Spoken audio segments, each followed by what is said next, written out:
The Mirror of the River Bride.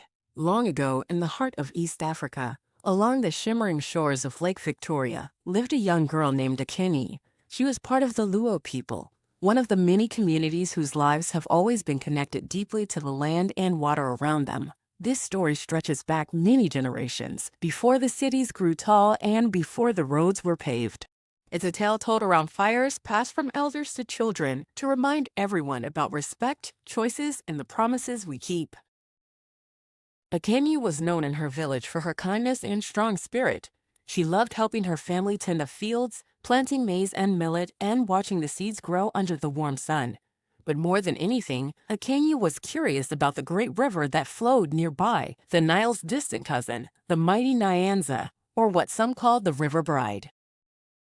Now, the River Bride wasn't just any river. The older people said it was alive, watched over by a spirit who loved to play tricks but also to teach lessons. The spirit could appear in many forms but was best known for carrying sparkling mirrors, shining things that caught the sunlight and made the water dance with colors. Here's where the story gets interesting. Many young people from the village had heard the river's call.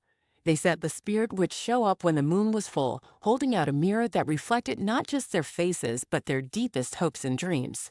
Entranced, some would take the mirror, or a small token from the riverbank, a shell, a piece of bright stone, and disappear for days. But those who borrowed from the river never returned what they took. And soon, the village fields began to wither. The crops that once grew tall and strong now struggled under the sun. The elders whispered, "The river is upset. It asks for respect and for what belongs to it to be returned." Akinyi, however, was different.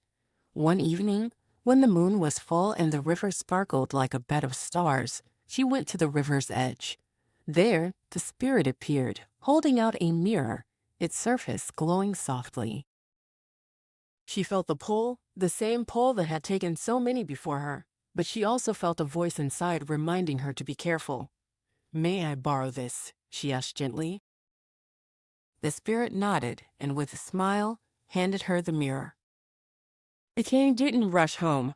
She took time to look into the mirror, to see her own face and think about what she truly wanted, not just for herself, but for her family and village.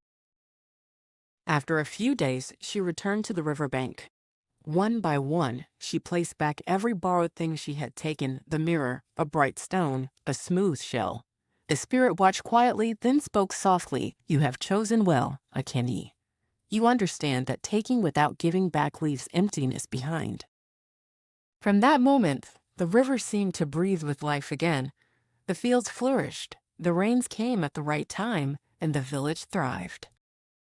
This story reminds us of something very simple but powerful. When we borrow or take something, whether from nature, from others, or even from ourselves, we must remember to give back. Consent is about asking and understanding, about respect for what belongs to someone or something else, and returning what we borrow keeps the balance so the blessings can continue. Think about it like borrowing a book from a friend. You wouldn't keep it forever without asking, right? Or borrowing a toy, you bring it back so others can enjoy it too. The river's mirrors were like that, only much more magical and much more important. Akinyi's choice to return what she borrowed wasn't just about obeying rules. It was about understanding that her actions mattered, that respect and kindness create a cycle of good that comes back to us in many ways. So next time you see a river or borrow something from a friend, remember Akinyi and the River Bride.